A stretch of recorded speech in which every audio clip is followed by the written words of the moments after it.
concellos que, perdidos en la montaña, representan auténticos bastiones del surrealismo. Pueblos, concellos, aldeas, parroquias que podríamos definir como siserianos. De Siseri, doctor en Alaska. O quizás calesianos. De Paso Calais. Bienvenidos al norte. O quizás amanecianos. De Amanece, que no es poco. ¿O por qué no? Macondianos. De 100 años de soledad. De Gabriel García Márquez, ¿no?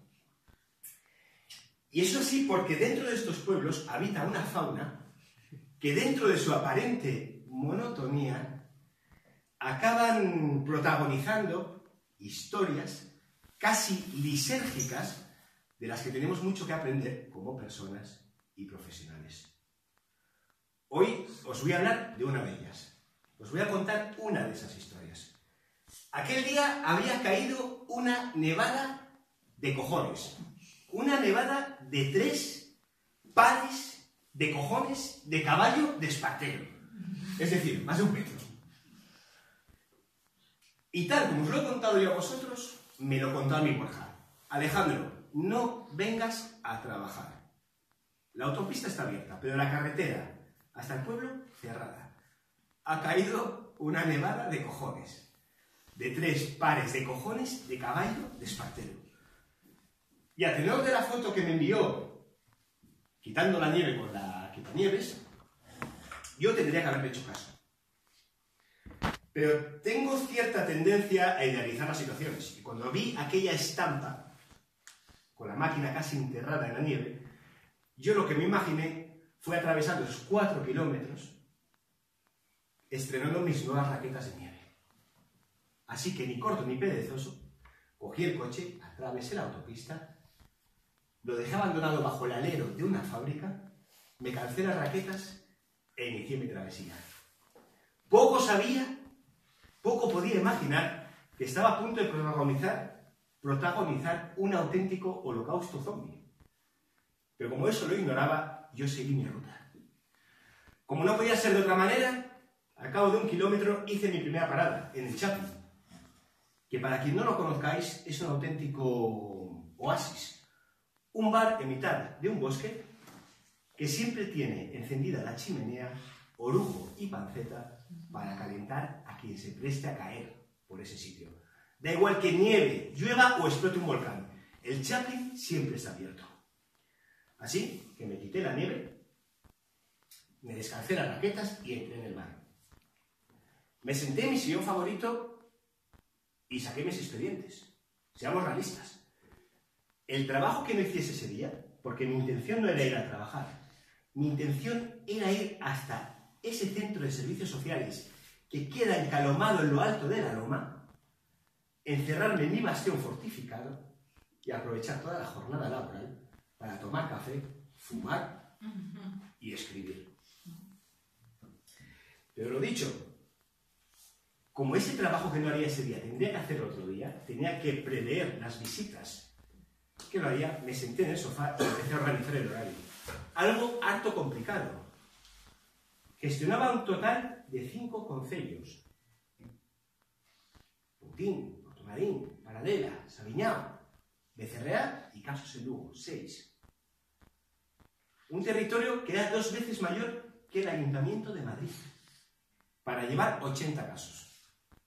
Así que la tarea resultaba especialmente complicada. Y en ese momento asomó por encima de mi hombro la cabeza el Corto Mariano. Corto Mariano es un personaje típico en cualquier historia de pueblos que vamos a definir. De hombros caídos, barriga prominente, siempre beodo, alcoholizado, entumecido por el alcohol, está dispuesto a echarte una mano en lo que sea en tal de conseguir un vaso de vino. Asomó la cabeza. Alex, ¿qué haces tú hoy por aquí con la que ha caído? Pues vengo a trabajar. A mí, trabajar. En el entorno rural, en el ámbito rural, es que me encanta. O sea, da igual que nieve, que no nieve, yo lo disfruto. En ese momento, soy una voz. ¡Rural! Ti dirás que traballas no rural, no ámbito rural. Bueno, Paco, os do povo decimos que traballamos no rural, no ámbito rural. Teñes que aprender a respetar la nuestra forma de hablar, de expresarnos. A ver, Paco, el poeta, es un personaje también típico en cualquier pueblo, intelectual, poeta, siempre de levita ancha y gabardina, muy susceptible con los temas lingüísticos. Entonces yo le corregí, familia desestructurada, persona en riesgo de exclusión social y ámbito rural. Es un tecnicismo, es normal que tú no lo emplees. Alex, el poeta tiene razón. Tú no puedes decir ámbito rural ni técnica ni coloquialmente. Me apuntó el corto Mariano. ¿Vistes? Hasta esta especie de beodo me da la razón. Se dice rural, ámbito rural. Hay que respetar el uso de la lengua. No, poeta, no es por eso.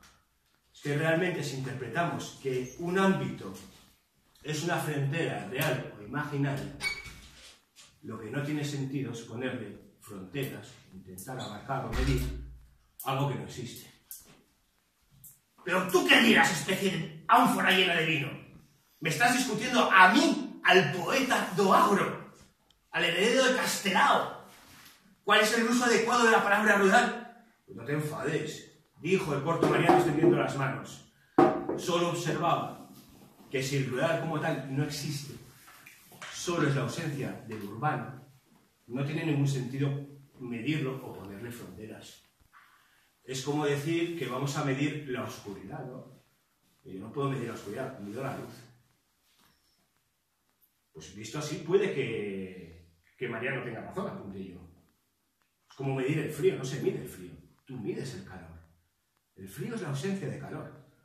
Esto es indignante, estoy hasta los cojones, no sé cómo no me vuelvo loco entre tanto analfabeto, exclamó Paco el poeta. Y levantándose, se fue del bar. Yo salí corriendo detrás de él. Sabía que si no lo agasajaba un buen rato, si no le daba la razón, corría el riesgo de que al día siguiente me volviese con la enciclopedia gallega y todos sus tomos entomológicos dispuestos a seguir debatiendo sobre el tema, cosa que a mí no me interesaba en absoluto. Pero no me hizo caso, estaba demasiado enfadado. ¡Me voy! Y se fue. Así que ahí llegó mi primera reflexión. Y es cierto que quizás no exista el rural. Como no existe el calor, como no existe el frío, como no existe la oscuridad, lo que existe es la luz. Cuando hablamos de rural, hablamos de la ausencia del urbano. Pero lo que existe es lo urbano. Con esa idea seguí caminando cuando me encontré con la casa de otro Paco. A este Paco, para diferenciarlo del poeta, le llamamos el cabrón. Apelativo que se ganó mucho antes que el tesorero del PP. Paco el cabrón, andaluz, desterrado de Jaén, por haber lanzado al río un camión con todos los santos, échale.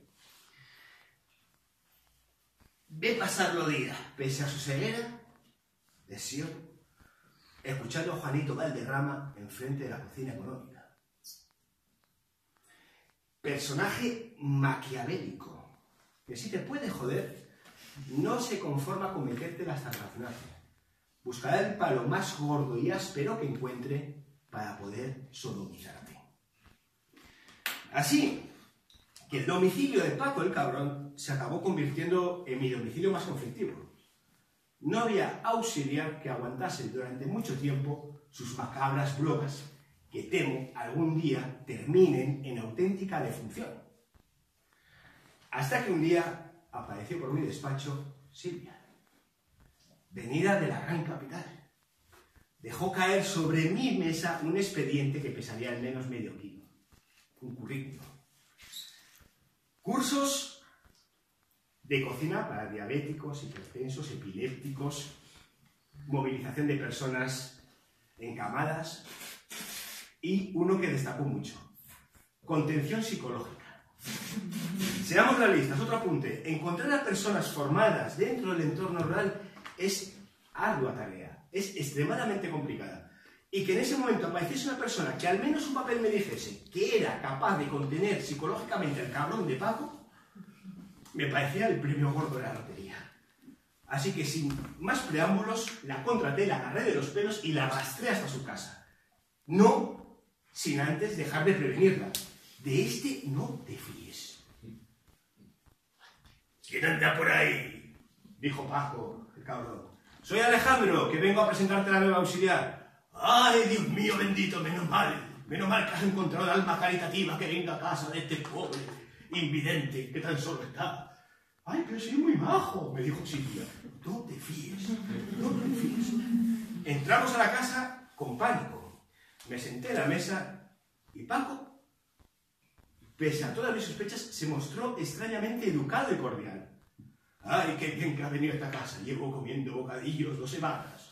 Si me preparases algo de caldo, un caldo de pita, yo sería el hombre más feliz del mundo. No te pido más. Y que limpie, tiene que limpiar. A mí la mierda no me molesta, Alejandro, que soy ciego. Pero bueno, si a este le hace feliz, pues limpia un poco, pero tampoco te esmeres. Pero si es muy majo, no te fíes. Tras haber acordado el horario, decidimos que empezaba ese mismo día. Paco tenía hambre, quería comer algo caliente, una sopa quizás. Y entonces se despidió: voy a por los manjares y vuelvo ahora. Y se fue por la puerta. Pero si es majísimo, tú no te fíes. En ese momento, al cabo de un rato, apareció portando un manojo de cebollas, una ristra de ajos y una gallina viva. El animal coceaba y aleteaba en su mano. ¡Hala, seguía!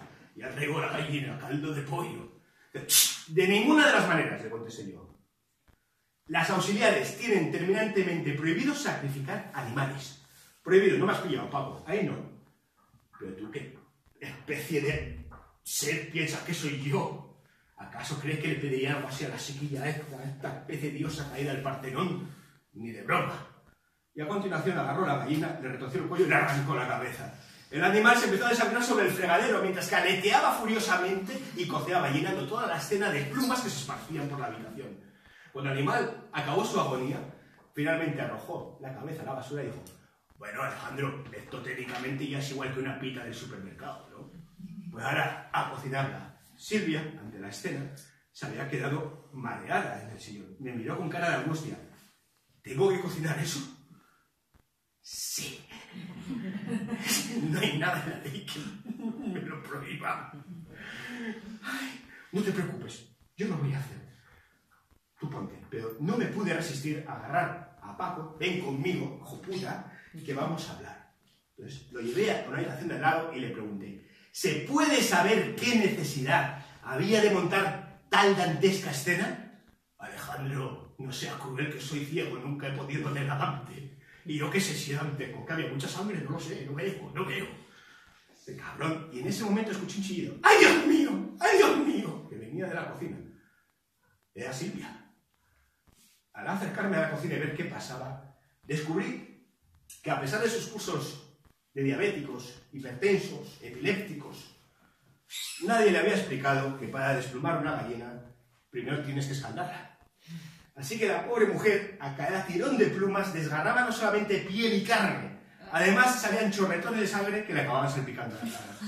En un momento dado, angustiada, llena de sangre, me miró, levantó un poco el dedo y sencillamente pues se desplomó.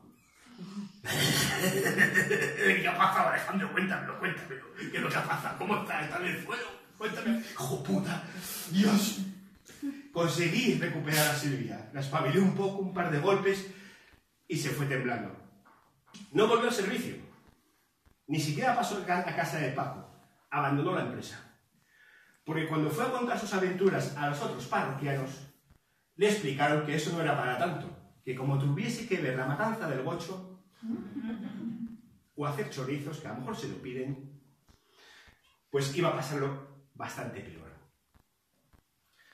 Reflexionaba de esto y llegaba a la conclusión que quizás no exista el rural, quizás sea la ausencia del urbano, pero sí existen las comunidades rurales.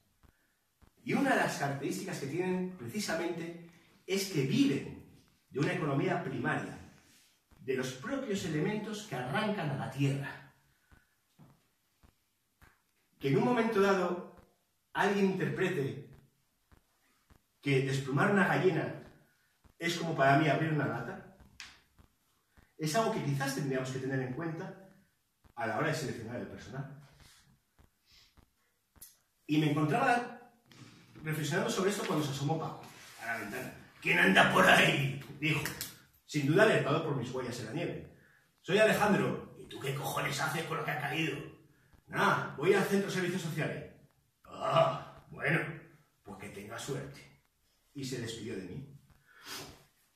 Abandoné su casa y seguí caminando en pro de mi destino. La invasión zombie me esperaba.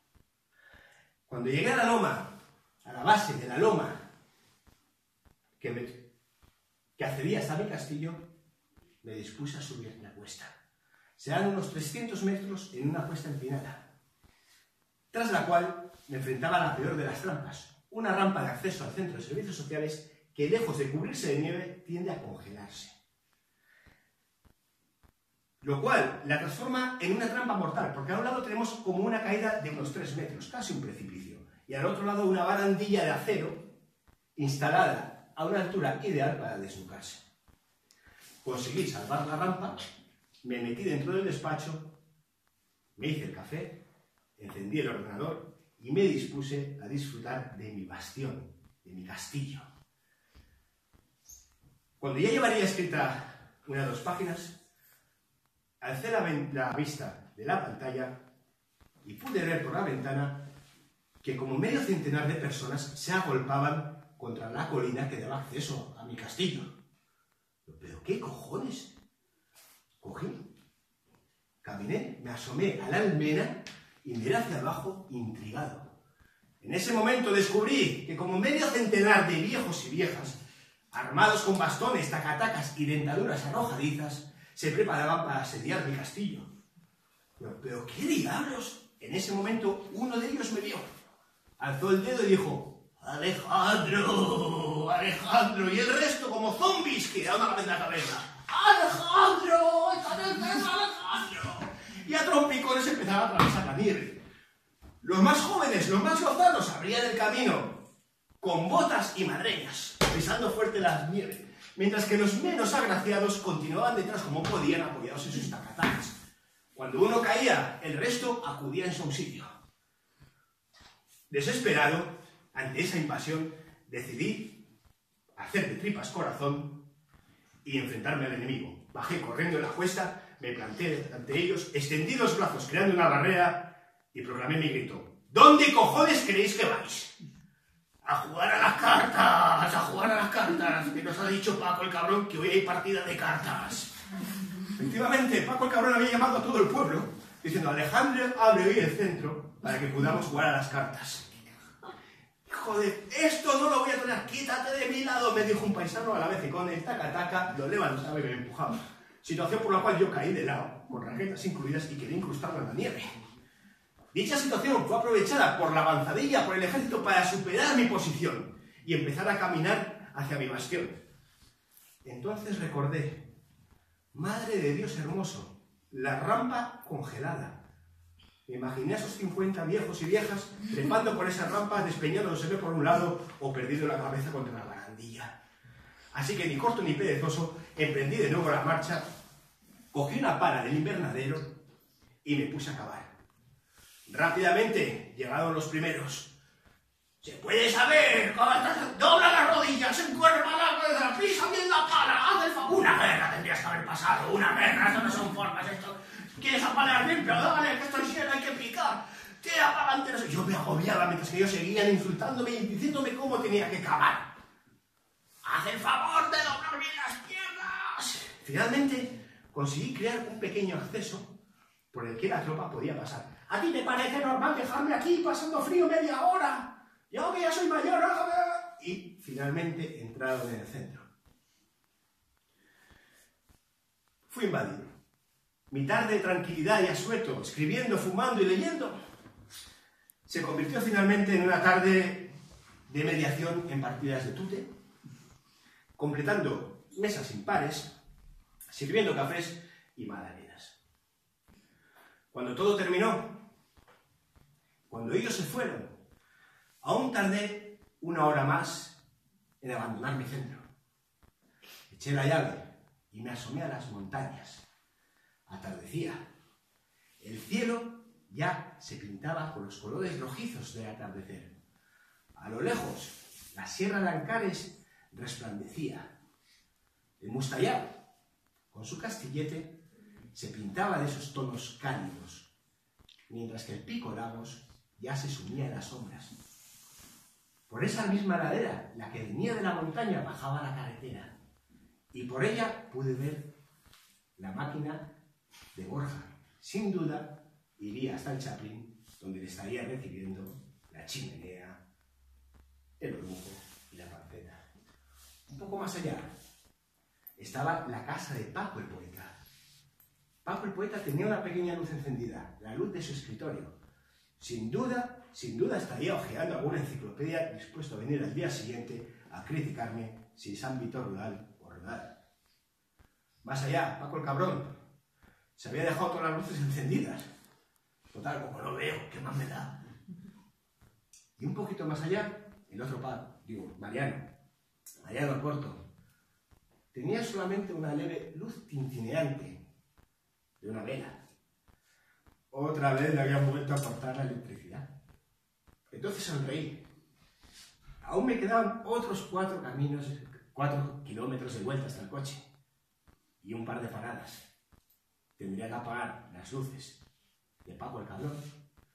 Tendría que saludar a mi amigo el corto Mariano y ver que estaba bien.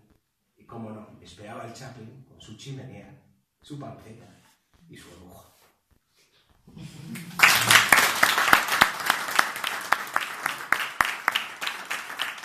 Ahora, hago una pequeña reflexión sobre las cosas que se me ocurrió hablar, para que vosotros, si queréis, podéis hacerlo. El primero más evidente.